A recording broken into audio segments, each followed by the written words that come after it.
Being a homeopathic student, अगर आपको confusion है कि what is totality of symptom, then please let me clear this because it is very important to practice. चलिए एक example और ले लेते हैं। एक पेशेंट आया आपके पास कोल्ड की कंप्लेन लेकर, ठीक है।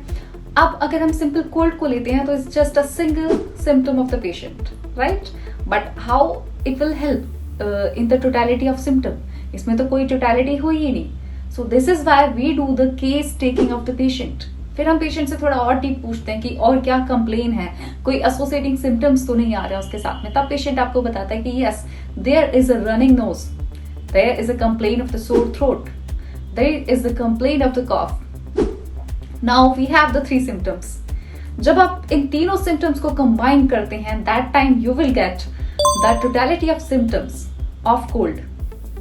अगर अभी भी आपके मन में ये सवाल है कि आखिर कैसे कलेक्ट करना है आपको टोटलिटी ऑफ सिम्टम्स को, तो फिर से मैं एक और एग्जांपल देती हूँ आपको, जिसमें सबसे पहला आता है डायरेक्टली फ्रॉम द पेशेंट। मतलब पेशेंट आपको सारी चीजें खुद ही डायरेक्टली बता रहा है, जैसे उसको पेन कहाँ पर है, उसका सेंसेशन कैसा है, उसके साथ कोई एसोसिएटिंग कंप्लेंट्स तो नहीं है। अगला आता है उसका फ्रेंड्स या कोई फैमिली मेंबर, मतलब कि उसके साथ में कौन आया है। कई बार पेशेंट खुद कुछ चीजों को नोटिस नहीं कर पाता है, बट साथ वाला उसको नोटिस करता है, तो वो आपको बताता है। वो सिम्टम्स भी आपको टोटलिटी में ऐड करने रहते हैं। बाकी आप जब फिजिकल एग्जामिनेशन करते हैं पेशेंट का, आप उससे भी बहुत सारे सिम्टम्स को कलेक्ट कर सकते हैं to add in the totality of symptoms. Next is the lab test. जितने भी क्लिनिकल टेस्ट करते हैं आप, जो लैब टेस्ट आप सजेस्ट करते हैं पेशेंट को, उससे भी आपकी डायग्नोसिस क्लियर होती है। वो भी आपको टोटलिटी ऑफ सिम्टम्स को कलेक्ट करने में बहुत ही हेल्पफुल होती है।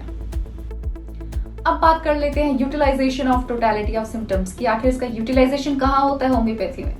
तो सबसे पहला आता है डायग्नोसिस ऑफ द डिजीज, कि पेशेंट का डायग्नोसिस हमें क्लियर होता है कि उसकी डिजीज क्या है, उसकी डिजीज की स्टेज क्या है, या क्रॉनिक है या एक्यूट है। ये सारी चीजें उससे हमसे क्लियर होती हैं। अगला है मेडिसिन सिलेक्शन। आप अपनी मेडिसिन को ऑप्ट कर पाते हैं इतनी सारी मेडिसिन में से कि आखिर पेशेंट को क्या देना है।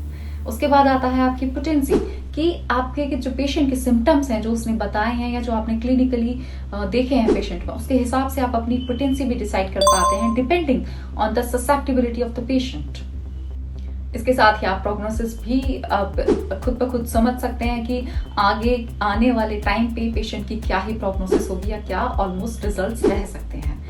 उसके बिहाफ पर ही आप पेशेंट को जनरल मैनेजमेंट भी एडवाइस कर सकते हैं कि आपको ये चीजें करनी है और ये चीजें आपको अवॉइड करनी है।